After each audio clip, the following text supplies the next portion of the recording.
Hello and welcome to Moment of Truth on Labour Social. I'm Graham Hughes. So, we've just had the news that Sidney Powell has pleaded guilty to 6 charges of election interference in the sprawling RICO case against Donald Trump and his associates in Georgia.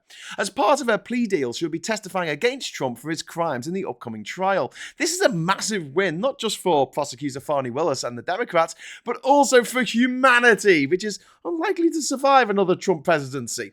Let's hope that these trials against Trump result in him spending the rest of his miserable little life behind bars where he belongs. It would feel good to see some justice done.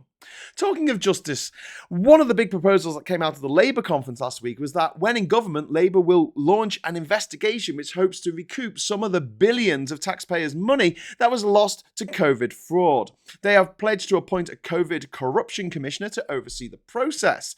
Labour have also said they want to launch an investigation into the HS2 debacle and have also called for an investigation into the recent £370 million budget bungle in English schools, which has meant that schools will receive £45 less per primary pupil and £55 less for each secondary pupil than they were expecting from the national funding formula. Obviously, the COVID inquiry is ongoing and is dredging up some quite horrific details of the utterly dysfunctional state of our government under the triple-headed monster of private school dickheads Boris Johnson, Dominic Cummings and Carrie Antoinette. But I don't want to just find out the depths of Tory incompetence during the pandemic. I want justice. Over 100,000 Brits died alone, gasping for air as a direct result of the gobshites in charge.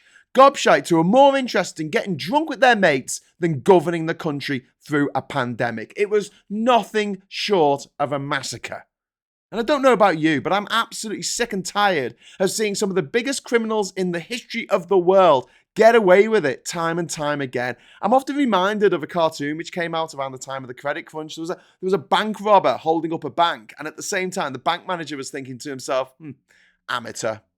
I don't just want inquiries. I don't just want truth and reconciliation. We had all that with Iraq. I want justice. I want custodial sentences. I want the ringleaders in handcuffs, and I want them to be used as examples of what happens when your greed, corruption, and incompetence costs the lives of British people.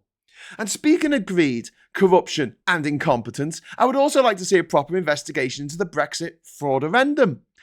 I can feel people watching this on the other side going, oh no, he's on about Brexit again. I've got a little message for you. Fuck off.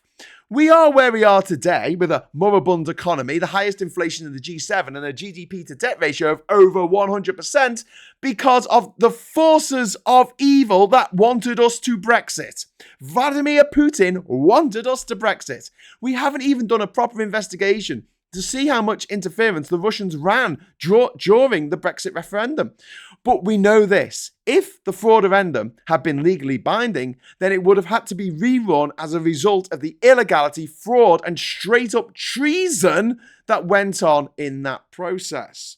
The only thing that allowed Britain haters of 55 Tufton Street to run riot was the fact that it was an advisory referendum. Although, try explaining that to the then leaders of the Tory party, or the Labour Party for that matter.